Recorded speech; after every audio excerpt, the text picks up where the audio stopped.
All right, so welcome to the Improve Your Sleep and Deeply Rejuvenate webinar.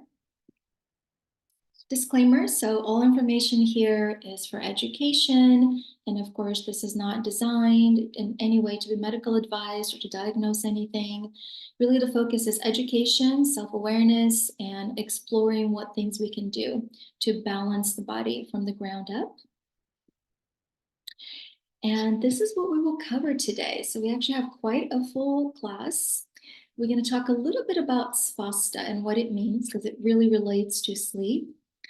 A quick about my story and background, about you. I'd love to hear about you, the importance of sleep, the different stages of sleep, the best practices for great sleep, the most common sleep disruptors, and so I'm going to do some practices of self-reflection and an action plan, and then we'll also discuss the next step. So Svasta Wellness is my new venture, and some of you may be familiar with the word Svasta. It comes from yoga and Ayurveda, so I know some are familiar with that, and it means to have this perfect balance that is born out of being connected and established within oneself. And the reason that's so important is because each one of us is different. We have a different body type, we have a different genetics, life experience. And so how we show up in this world is really customized and it's really individual. And so what the way to create balance is to first understand ourselves, understand what our body and mind need to have balance and harmony. And from there, to see how we can approach our lifestyle, our diet, our sleep habits, all of that. And so it all starts with some self-reflection, self-awareness, and understanding our own makeup. And so that is kind of at the core of Svasta Wellness. And the pillars of health. So sleep, of course, is going to be number one. That's really, really important. Nutrition, extremely important. Movement and mental state. And the reason sleep is so important is that it really affects everything else. There's been lots and lots of research showing that when we don't get enough sleep, we tend to crave more sugar, more processed food. We tend to actually have a less balanced reaction to sugar. Our insulin actually is less sensitive. So there are all of these things that happen metabolically with our body just by not getting enough sleep. Movement, when we don't have enough sleep, then we don't feel the energy. Our body doesn't recover as well if we have an illness or an injury, even if we're just working out to get stronger, to get more fit. We don't have the same kind of rejuvenation on the cellular level if we're not getting some of the stages of sleep. And of course, mental state is really important. That's where, we essentially experience our everyday life.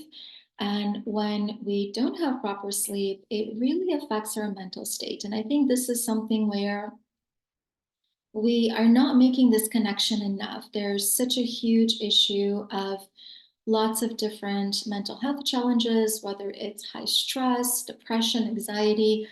All of these things do have a connection to improper sleep. And so when we look at how to create that state of svasta, that state of balance and harmony and connection to ourselves, sleep is truly the most fundamental thing that we can do. And I know it sounds like too easy and hard to believe sleep is that important, but it truly is. And we will dive into that a little bit more. So just a little bit about me. I think I know most of you, so I'll keep this very brief. And if you'd like to know more, there's more information on the website. As most of you know, I was the co-founder and director of Yoga Shakti. So I ran a yoga student wellness center for about 20 years. And so I taught yoga, teacher training, Ayurveda, meditation. And at the end of 2022, I decided it was time for a change. And so went back to school. I'm just in the last few months of completing a master's degree in health and human performance. And so there we really focus on how to optimize health. And so of course, sleep is a big part of that, mental state, There's also an aspect of health coaching, and so I'm a certified health coach and a certified sleep science coach. And as many of you know, clinical Ayurveda specialist and yoga teacher and so forth. So I think, that's just brief. Also, BA in health psychology is my background. And so the reason I'm so passionate about sleep is even though I've been into health and wellness essentially since I can remember, since I was a teenager, I was never really good about resting or getting enough sleep. That's probably my Achilles heel my entire life. I was great about exercising, eating healthy, but I would stay up in college. I would stay up very often all night to finish assignments or to study, running the business. I was just really not resting enough. And so I had a lot of energy and I kind of got away with it for a long time until, of course, as we get older, the bill comes due. And I really noticed a huge disruption to my sleep, especially after all the stresses of COVID.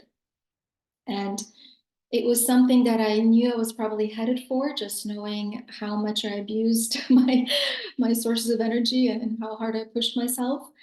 But since then, I have done a deep dive in the last several years into sleep, into what disrupts sleep, how important it is, and how to essentially bring ourselves back to a balanced sleep state. And it's not always very simple. I, would kind of beat myself up like, oh, just go to sleep. It's 10 o'clock, just do it. But it's a little more complicated than that. And that's one thing that I've learned that I'd love to share with you is there are a lot of mechanisms that affect our sleep. And they're, hormones, stress, lifestyle, it could be biological, pain, inflammation, many, many different things. And so we're going to cover that. And just so you know, you're not alone. About a third of Americans have issues with sleep.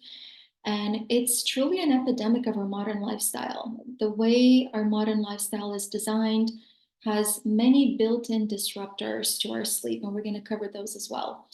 And so it's not a mystery why so many people struggle to get good sleep, to get rested, to have their body rejuvenate, and to feel energetic and strong. So we will dive into that a little bit more. And so I would love to just hear a little bit about you guys. If you feel comfortable, you can just share verbally, or if you like, you can just share in the chat. But what brings you here today? What do you hope to learn, or any struggles that you're having with sleep? I know Maria shared earlier. Anyone else would like to share? Yeah, Steve, please. You can just go ahead and unmute yourself. Yeah, sure. Diana, thanks for doing this. Sleep has always been a struggle for me. I never really knew why. And like you said, there seems to be a lot of small factors that really help me in my life. One thing I've discovered in the last year is that I took a sleep study, and it turns out that I actually have a severe sleep apnea just on my back, but not on my side. So that was actually really helpful information. Yeah. And then, like you said, a whole list of things from physical activity and mindfulness and controlling anxiety are all part of the equation. So thanks for sharing. Yeah, absolutely. Thank you, Steve. Yeah, that's really so, so common. And I think until I myself kind of hit the wall and wasn't able to sleep well, and did a deep dive into this, I did not realize how common it is. Like it really is so, so common. And I'm so happy to see more research being done and more doctors even talking about it, but it's still kind of not enough. We're still haven't really accepted. I feel like that mentality of, sleep when I'm dead is still very much alive in our Western culture. And if we don't sleep, we're going to end up dead. So we don't want to do it that way. We definitely want to get better. Thank you for sharing. Anyone else would like to share? Yeah, I feel like the role of sleep was really understated, as you were just saying. It was like when I was younger, I had a mood disorder. And if only I had recognized the important link of sleep and mental health, as you were saying. And so once I figured out like just how critical that was, it's like that's like the ultimate foundation for everything else. And I'm excited today just to learn different practices to help my sleep hygiene because I think in general, sometimes I take for granted how well I can sleep. And then other times I know that I have really poor habits that are probably counteracting what I need to do to feel well. Yeah, Absolutely. Thank you for that, Sierra. And great that you already have that awareness, because that's really the beginning. It's understanding that it's not as simple as it seems. It's not like just make yourself go to sleep. Yeah, thank you. Hi, Heather. Hi, Diana. Just real quickly, I mean, Deanna, I know the difference. I am very interested in studying or learning more about whether, I mean, the cause and effect and the reciprocative effect of other disruptors that could affect our sleep Yeah. just by performing them. For example, irregular eating patterns or intake of alcohol levels or so on and so forth, exercise, things like that. Because I often wonder whether it's my poor sleep that is causing me to lack energy and therefore making me crave caffeine, for example, or if it's the caffeine use that is disrupting my sleep, if that makes sense. Absolutely. That's a really, really great question. And we're going to actually cover a lot of the disruptors of sleep. And what you're saying is absolutely spot on. It's really a cycle. And so what we do affects our sleep. And when our sleep gets disrupted, it affects literally everything else. And there are some very common things that we do that we don't realize are such strong disruptors. So that's a really great point, and we will definitely cover that. Great. Thank you. All right, wonderful. Thank you so much, guys, for sharing. I always love to just hear from you and get to know you a little bit more. And so we're going to move into the benefits of sleep. And I'm assuming you probably know the basics. So I think it is really good, though, to cover. One thing that was really a huge influence for me is to keep reminding myself how important it was.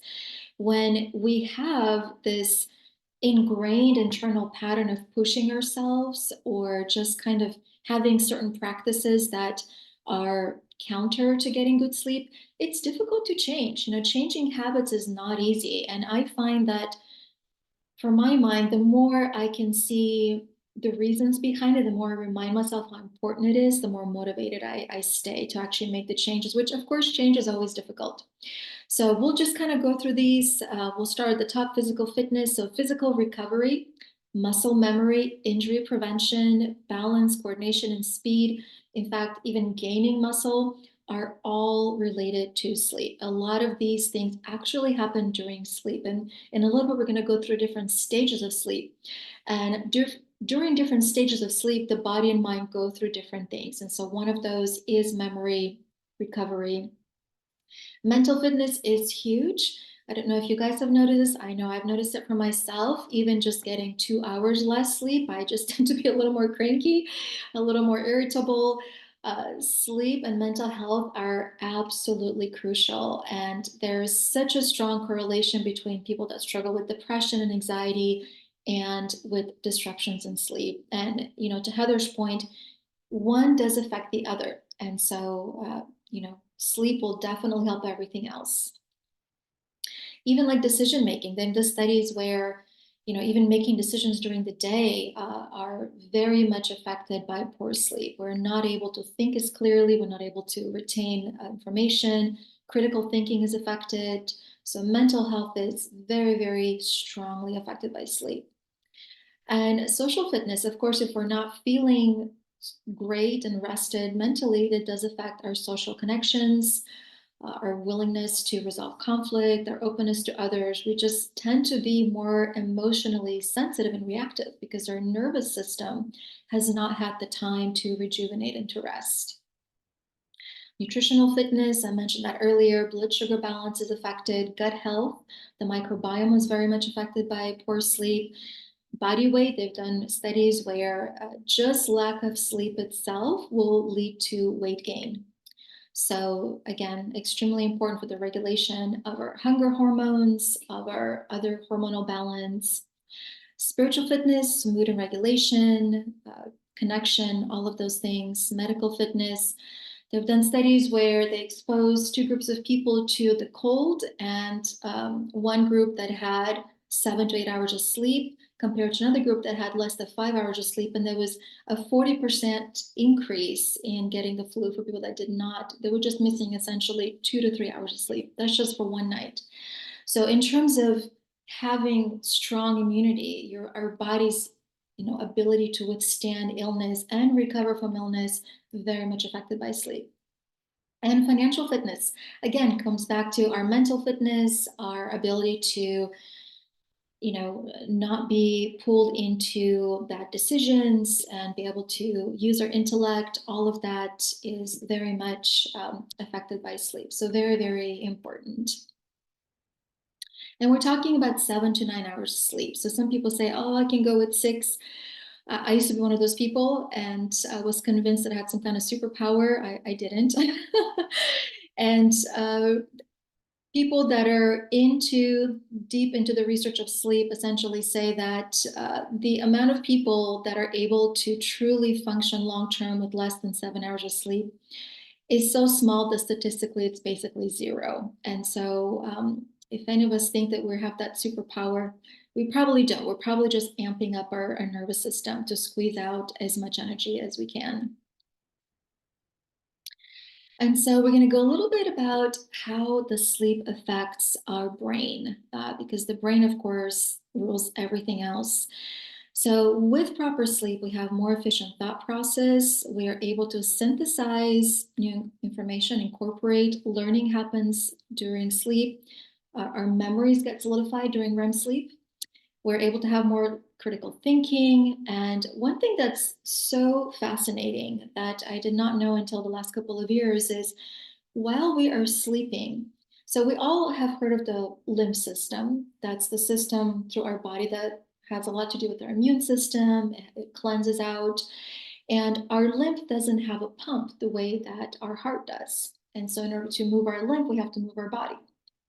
Now, there's another system called the glymphatic system, and that is essentially the clearing out system of our brain. So during sleep, our cerebrospinal fluid will actually go through our brain, through our neurons, and clear out debris, clear out toxins, just like we have digestion and elimination. Our brain uses up a lot of glucose in its functions. And so over time, throughout the day, we do have byproducts. You can think of it like just like the mental poop, so to speak. Just like we have to eat, digest, and eliminate, our brain also has to take in, process, and eliminate. And so what creates the elimination for our brain is this glymphatic system, which is so incredibly important. Those of you that are familiar with Alzheimer's or dementia, they have seen for many years now that a very strong indicator of dementia, Alzheimer's, and other mental aging issues is they're seeing these plaques in the brain. In between the cells, there's this debris. It is now believed that the glymphatic system, so again, our cerebrospinal fluid going through the brain every night during our sleep, is actually what clears out that debris. So sleep has been shown to be a very strong predictor of dementia and Alzheimer's. That was something that really caught my attention and really made me kick my own butt into gear to get better about my sleep. So it's really, really important. It is an essential. We can actually go without food for weeks. We can go without water for days. But going without sleep for a long time will really have a negative effect on our whole system. Luckily, everything can be made better. So I don't mean to scare you, but it is really important for us to understand all of these metabolic processes. And so the other thing is it regulates our appetite. We talked a little bit earlier about how if we're not getting enough sleep, we tend to crave sugar more. We tend to, the two hormones that affect our appetite and our satiety, leptin and ghrelin, do tend to get affected by sleep. And so we tend to feel hungrier and less satiated when we don't have enough sleep. In addition to that, it disrupts our insulin process. And so we become more insulin resistant over time, and we can gain weight just by lacking sleep. And I love the last one, keeps your body looking good. So everybody's heard, like, I got to get my beauty sleep. And it's real because, again, all the rejuvenation, all the cell repair happens during sleep. And so in terms of aging and healing, all of that, sleep is just the most important thing that we can do. And so we'll now go through the different stages of sleep. So there are 4 main stages. The first one is just falling asleep, so it's not considered exactly part of sleep. The stage 2 is light sleep, and then we go into deep sleep, and then we have REM sleep. Now, throughout the night, the way we're seeing it here is not exactly correct because we go through light sleep, deep sleep, and REM sleep numerous times throughout the night in about an hour and a half cycles. And what tends to happen is after the light sleep, so first we have light sleep, and then we go into deep sleep. So we'll have a chunk of deep sleep, a little bit of REM sleep, and then gradually throughout the night in the consecutive cycles, the deep sleep gets a little shorter and the REM sleep gets a little longer. Now, one thing that is really interesting towards the later part of the night, or essentially towards the morning, later part of the sleep, is something called the sleep spindle cycle. And that is where a lot of learning happens and a lot of consolidation of knowledge and memory. It's a type of REM sleep, but it's a little bit more specific to learning. And so if you're really wanting to learn something, to have better memory, it's really important not to cut short that morning sleep time so that, let's say if you're getting 6.5 hours opposed to 7.5 hours, that extra hour in the morning will actually make it much more likely able to consolidate memory and learn, again, because of that specific cycle that happens at that time. And so a little bit more about the stages of sleep. Now, this is, very kind of short summary. There's much, much more to each stage, but this will give you a good idea. So in the falling asleep, our heart rate and breathing slows down, our muscles start to relax, and that only lasts a few minutes. That's in that stage where you're not quite asleep yet, but you're just about to go there. During light sleep, the heartbeat and breathing slow down even further. There's no eye movement, and the body temperature starts to drop. And the brain starts to produce sleep spindles. And this lasts about 25 minutes. So this is where sometimes you're not sure if you're quite asleep yet. You might hear a noise and get woken up, but you're not quite fully awake. And now the slow wave sleep, also called deep sleep, and there are subsets of these, but again, this is just a short summary. Our heartbeat and breathing are at their slowest rate. There's no eye movements. The body is fully relaxed, and the brain goes through the delta brain waves. This is where tissue repair will happen and cell regeneration, growth. Like, for example, if we had an injury, the repair happens during deep sleep. If we're dealing with an illness or some kind of disease, the repair happens during deep sleep. And so it's really important to get that deep sleep no matter what you're doing, whether you're trying to progress as an athlete or really trying to heal from an illness. The deep sleep is where that happens in the body. So really, really important. And this is also where the immune system is strengthened and where it really does a lot of its work. And this is why we see a huge correlation between lack of sleep and poor immunity, because we literally need that deep sleep time for us to have the immune system function properly. And the last stage is the REM sleep. And this is where we experience dreaming, but it's not the only thing that happens during REM sleep. So REM is rapid eye movement, which is, again, that's what it's called for. Our eyes tend to move. I don't know if you've ever seen that, but of course our eyelids are closed, but under our eyelids, our eyes have a very rapid movement. And the breathing and heart rate can increase here.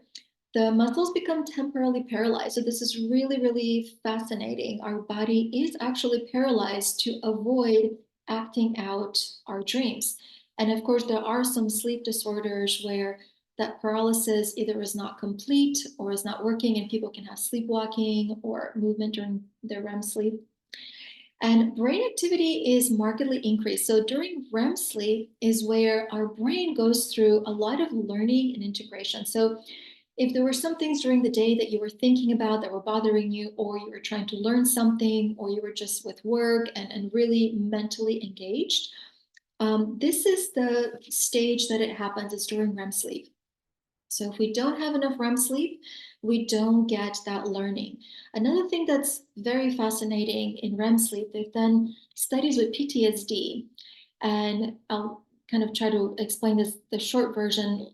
Basically, what happens is normally our body produces certain stress hormones and certain activation hormones, like norepinephrine and adrenaline. And so when we are asleep, our body essentially, during REM sleep specifically, pauses that so we don't have those hormones being produced.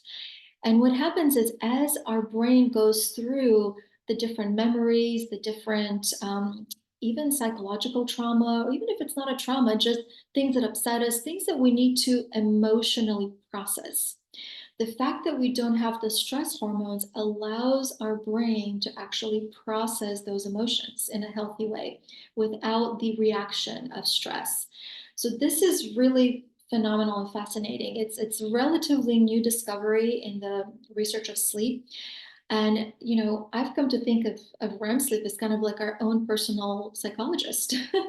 You know, our mind is genetically equipped to process stress, trauma, challenges. You know, a lot of times people will say, gosh, I woke up and, you know, this thing that was bothering me, I just figured it out.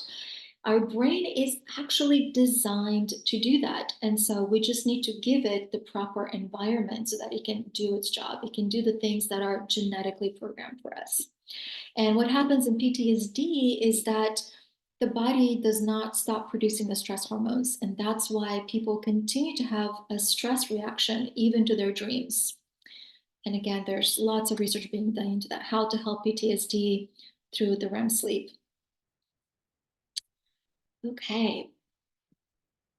And so we're going to just go over what great sleep looks like. So I think a lot of us kind of have gotten used to not great sleep. If we're getting proper rejuvenating sleep with the different stages of deep sleep, REM sleep, all the parts, we should have uninterrupted sleep for 7 to 8 hours in line with our circadian rhythm.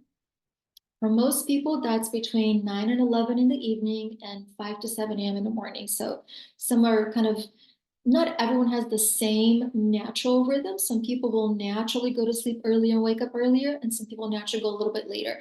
But between 9 and 11 and 5 to 7 a.m. are sort of the most healthy, so to speak.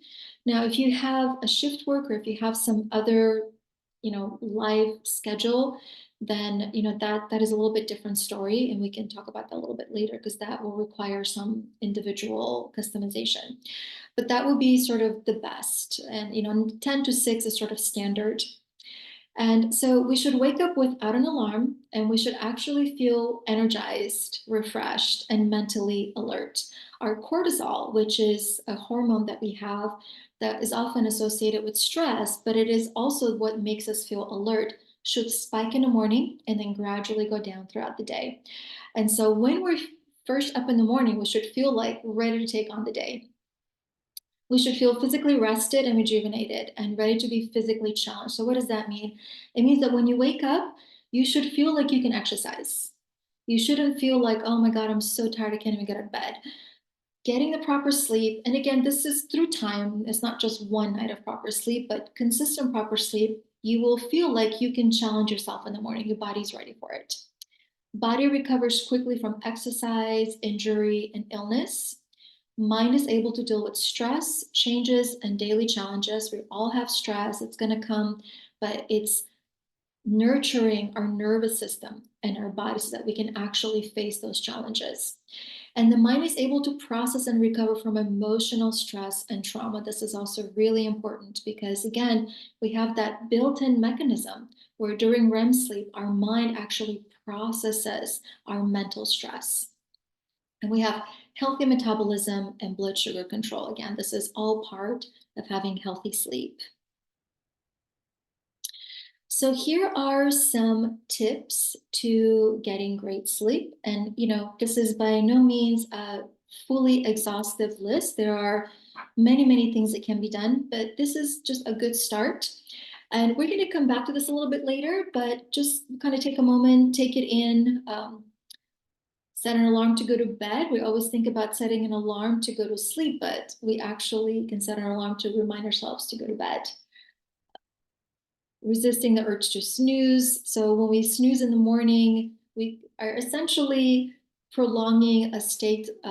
It's kind of like that first stage of sleep where we're not quite asleep, not quite awake. And so we don't get the full benefits. Now, some people can go right back into REM sleep if they're really, really tired, but generally it's better to just wake up. And there are, so many others. So I won't go through each one, but just kind of take a moment, take it in. And like I said, we will come back to this.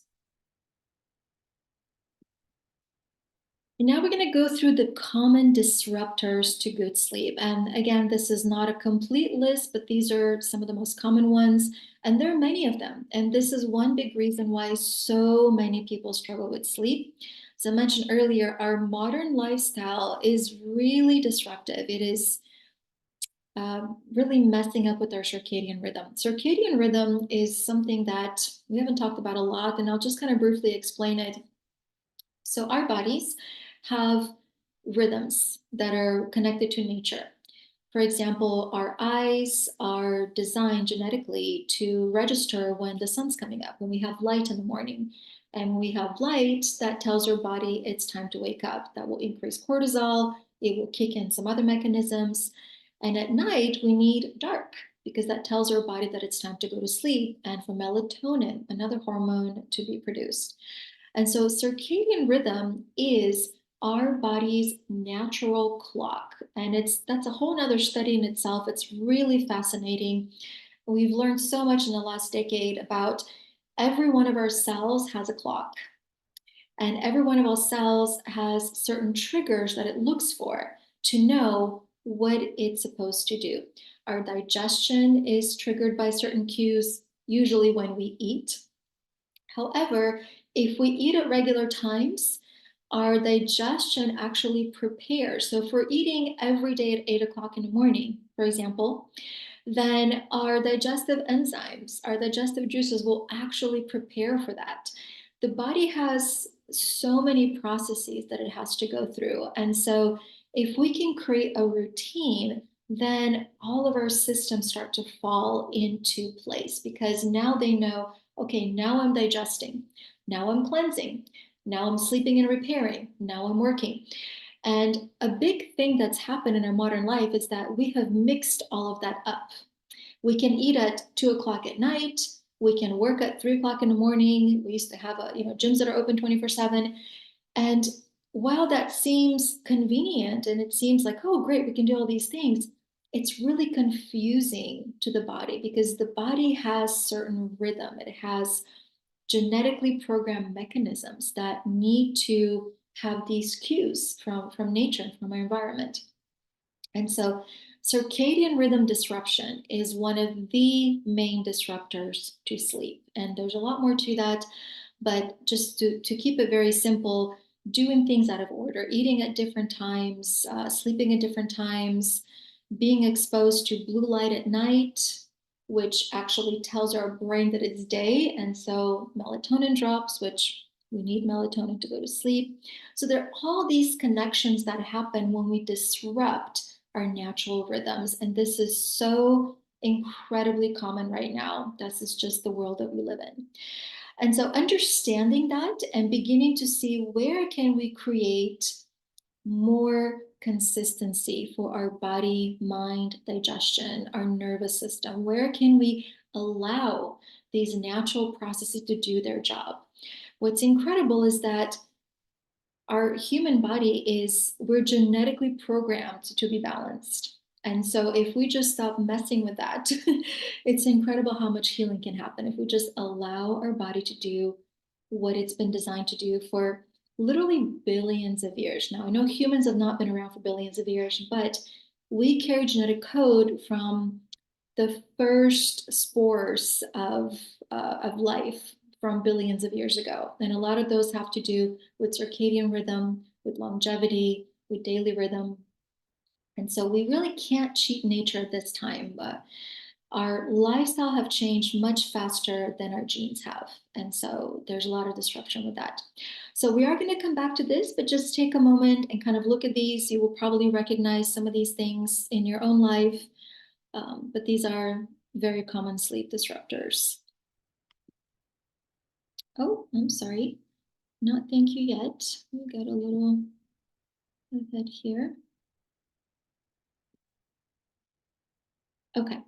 And so we've talked a lot about this already. I will just quickly go through it. Poor sleep, how it affects us physically, emotionally, mentally. So physically, we just have a much higher risk for illness, disease, cancer. Our immunity gets reduced, all of that, because we don't have the rejuvenation and the healing that happens.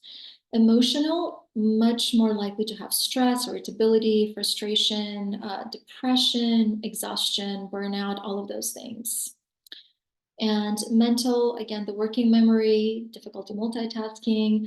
And it's really that alertness and that ability to use our intellect that gets very much compromised. Poor concentration, poor decision making, all of those things come into play with poor sleep. And a lot of those disruptors that we just talked about, of course, are a direct contributor to poor sleep. And there's kind of a negative feedback loop where we feel stress and worry, which affects our mental health, which makes it more difficult for us to sleep, which makes us more tired.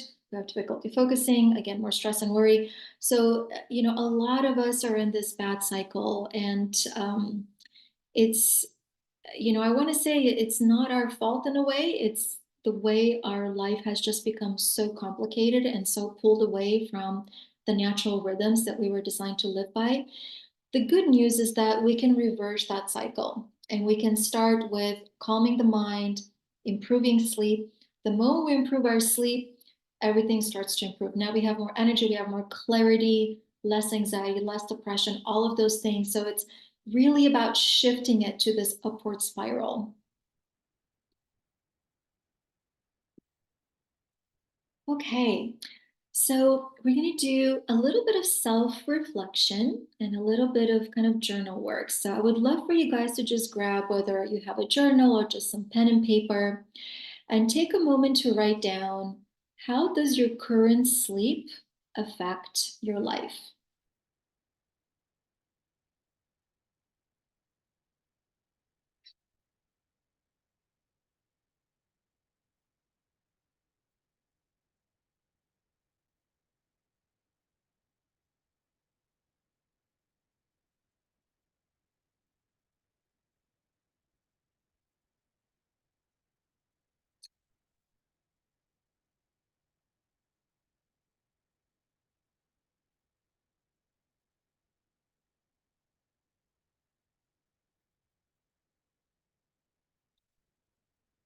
And whenever you're ready for the next one, what is your greatest challenge to restorative sleep?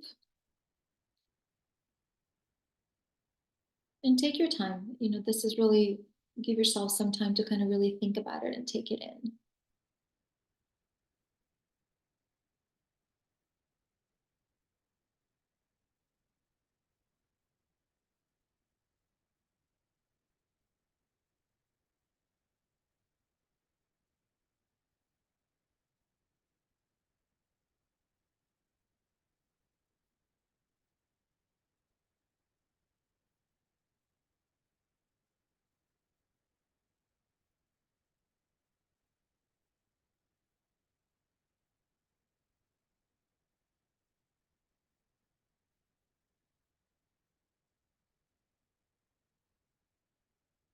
Whenever you're ready with that, just jot down to take a moment and kind of put aside the challenge and, the current challenges with sleep, and just imagine you having great sleep. Imagine you having that rest, that rejuvenation, that full ability for your body to restore.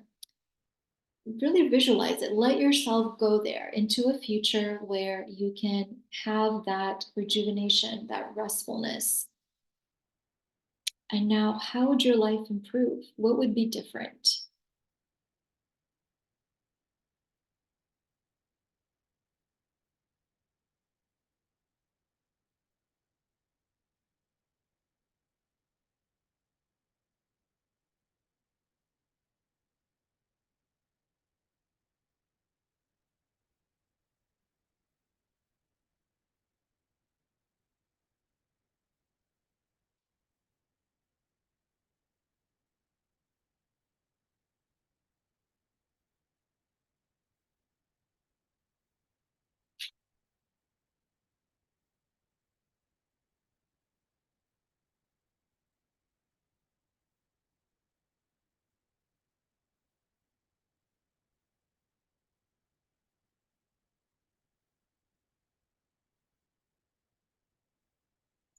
If I could just, you could give me a thumbs up, or you can put something in the chat if you guys need more time, or if you feel like you're ready.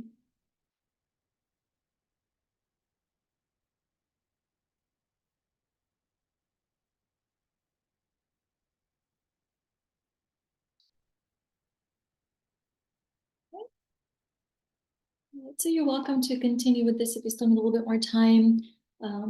Looks like most of you are ready, so I'll take us to the next step. Okay, so we're gonna do a little action plan, and it's gonna involve a couple different steps. So one is shedding the negative. So we're gonna go back to that list of sleep disruptors and just pick your top 5 that you can see in your life, and choose one sleep disruptor that you're going to eliminate in the next week, one that you can. So this has to be something that you can, is within your control, within your ability. The other option is to add the positive. So we're going to go back to that list of healthy sleep habits. And you're going to choose one sleep habit that you can incorporate in the next week. Okay. And another thing that I'd like you guys to tap into a little bit is working from our strengths. So when we have a challenge like this, it can be very demoralizing. It can be very hard to get ourselves to a point to feel like we're in control again, like we can actually make a difference. And so really like you to think back in your life to your greatest accomplishment, or just a great accomplishment, even if it's not the greatest, something that you did well, that you're proud of, that you used skills that you have, your natural personality skills, whether it was a love of learning and you really learned everything about it, whether it was you have determination, whether it's you have love and you're able to kind of understand things, whatever you feel was a personality trait that made you good at something. Think about that, write it down. Let's do that now, and then we'll go back to the list of the sleep disruptors and the healthy habits. So again, think about what have you utilized from yourself to accomplish something that you're proud of. And out of that, what can you apply to improving your sleep? So again, it could be, I'm really determined. I am, really careful. I love to learn. I am a great planner, whatever it is for you.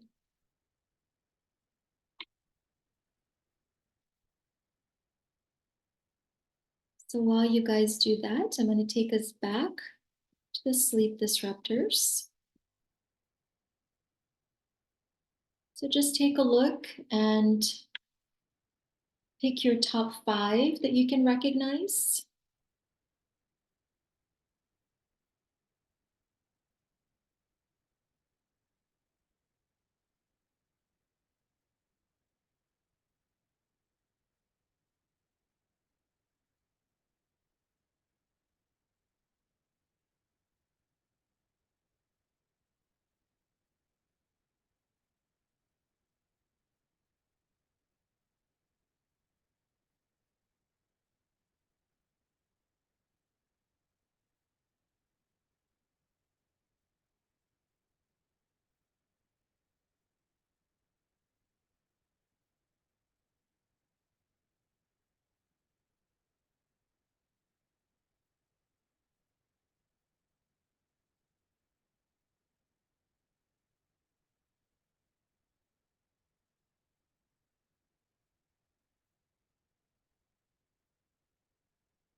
And if you can just give me a thumbs up, or you can message me in the chat when you're ready.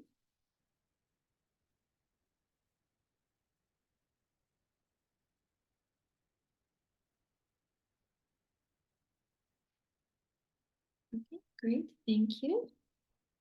And we will go back now to the tips for great sleep.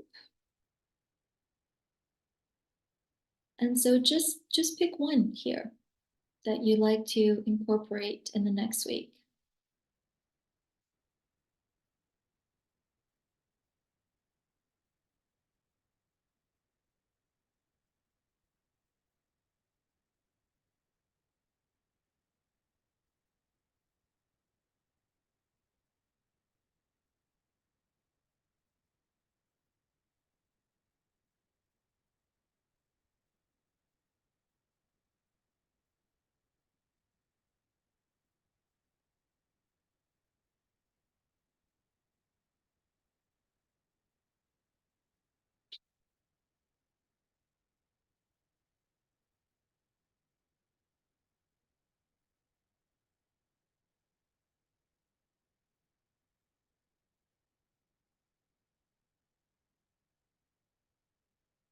Whenever you're ready, just let me know.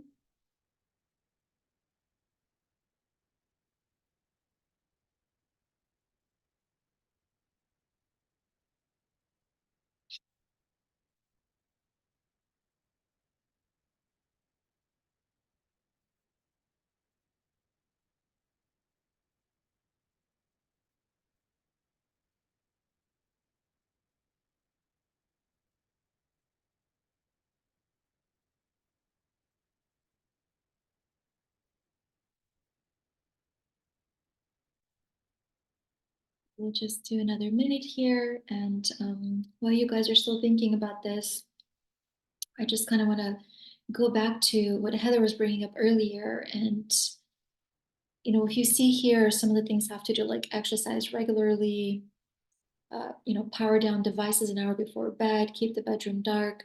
There's a lot of things that you can do. There's, you know, probably 20 more here that we can add. But the thing that you want to keep in mind is essentially you want to allow your nervous system and your body to relax and wind down, to slow down. Because again, they're opposing mechanisms. If we're active, if we're eating, if we're exercising, if we're exposed to light in any way, we are telling our body and our mind that it's daylight and that we're active. And so the body will not produce melatonin. It will not begin the biological mechanisms that lead to sleep. And so when you think about that, you don't want to eat before you sleep. You don't want to exercise, let's say 3 to 4 hours before you sleep, because all of those things are going to wake your system up.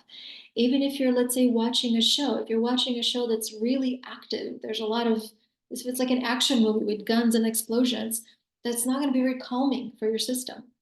So there's so many things that we can list, but if you go from the underlying understanding of you need to calm the nervous system down and biologically tell your body that it's time to sleep.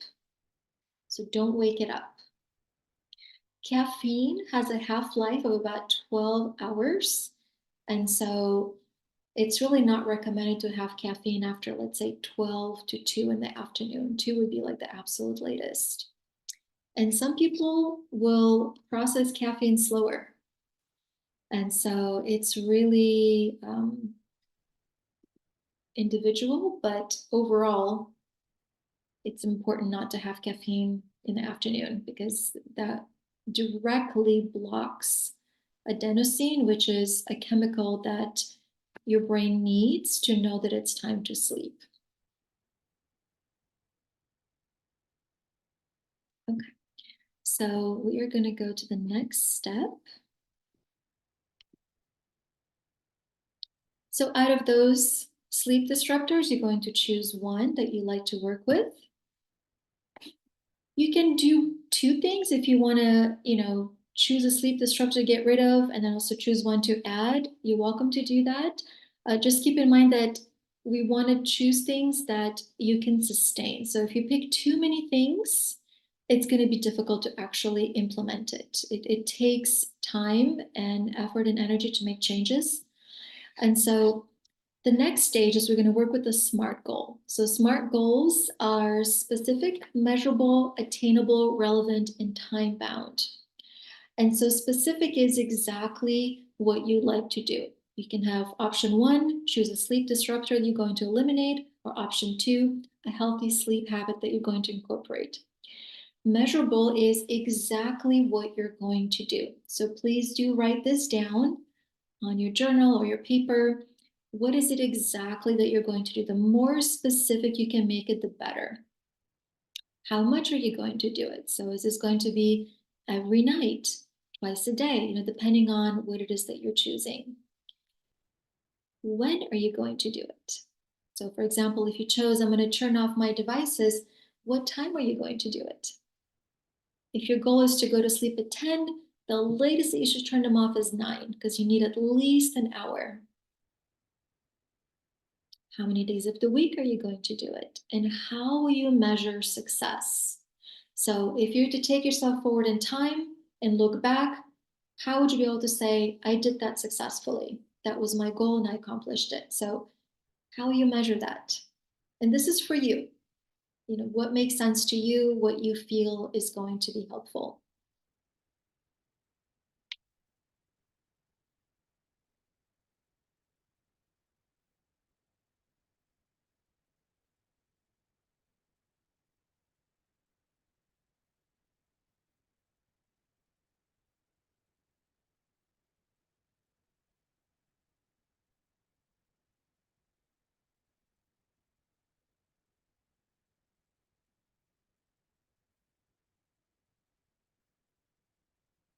Once you've had a chance to make your notes on that, step back for a moment, look at your plan, and ask yourself, how attainable is this for you right now from 0 to 10? 10 meaning 100% attainable, 0 meaning no way am I going to be able to do this.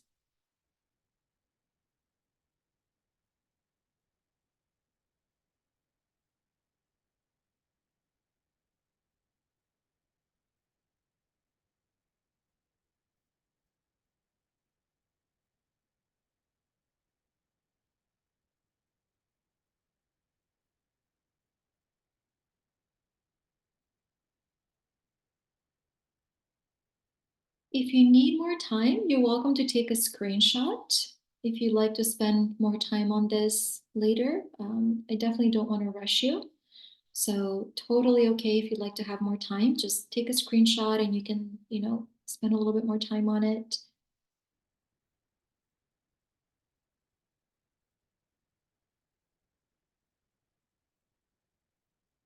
I'm going to take us to the next slide. So we want to plan for success. So if on the previous step, when we talked about how confident do you feel that you can accomplish this, if you had 8, 9, or 10, fantastic. You've got a great plan.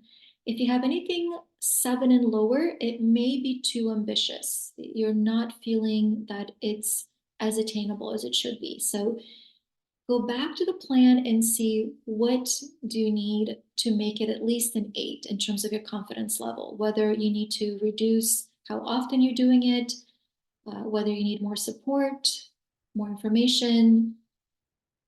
Think about what do you need to get yourself to an 8, feeling confident that 80% you'll be able to accomplish this in the next week. And again, you're welcome to take a screenshot of this too if you'd like to spend more time on it. Plan for obstacles. That's really, really important. So when you're making a change, there's a reason why you haven't made this change yet. So this is not a matter of beating yourself up or just trying to force yourself to have discipline.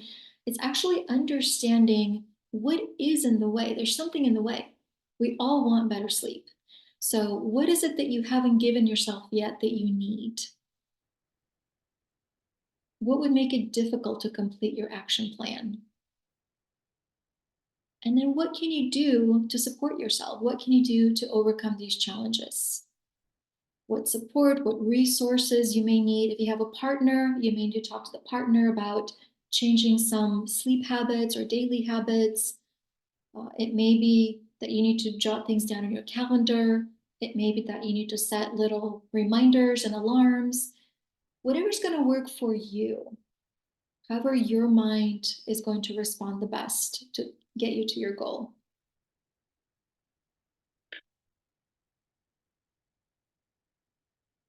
And now the next step is very, very important. How will you hold yourself accountable?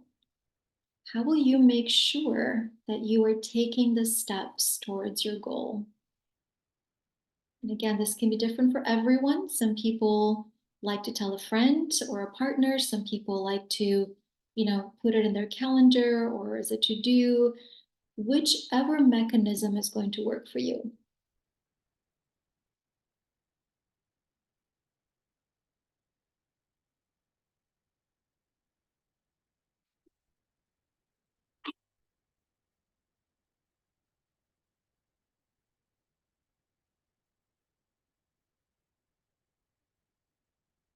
And the next step is also very important. How will you celebrate success?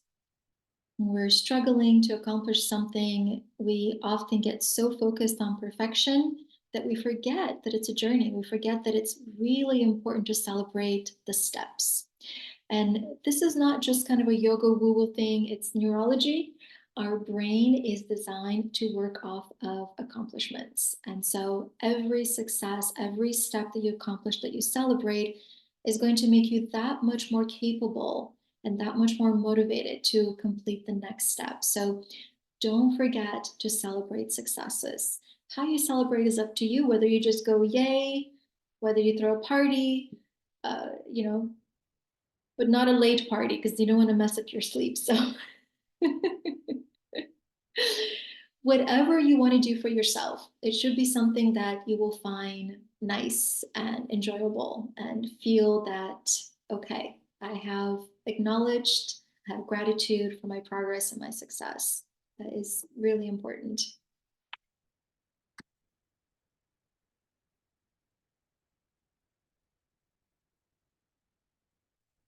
And gosh, we're actually out of time. We can spend so much more on this. But again, feel free to take a screenshot and spend more time on it later.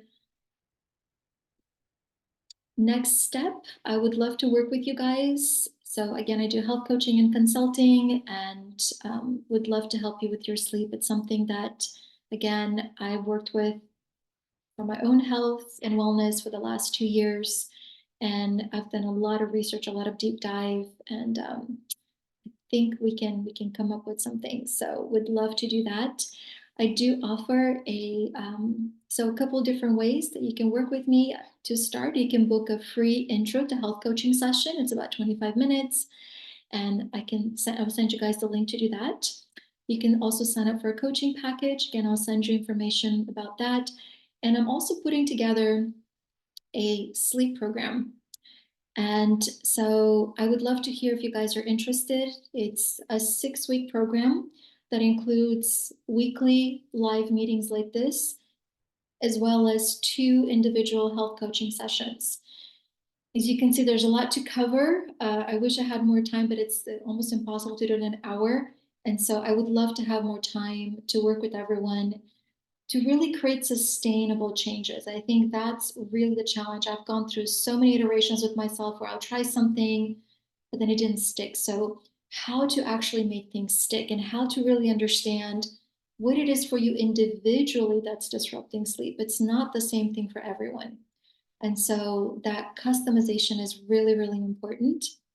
And I'll just kind of give you a little bit of pointers about the sleep program. The time, this is just an example. The time can change once I understand what works for everybody.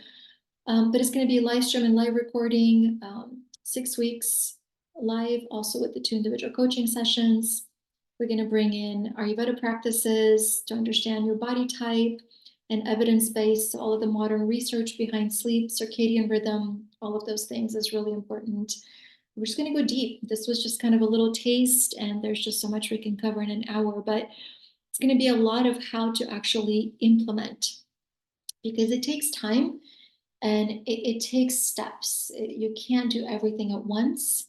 And again, it takes some understanding to see where is it for you? What things you need to add, what things you need to remove. And you'll have coaching and guidance. You'll have accountability partner in the program, and to really help you solidify these healthy habits. And again, these are some of the things that we'll cover in the 6-week program.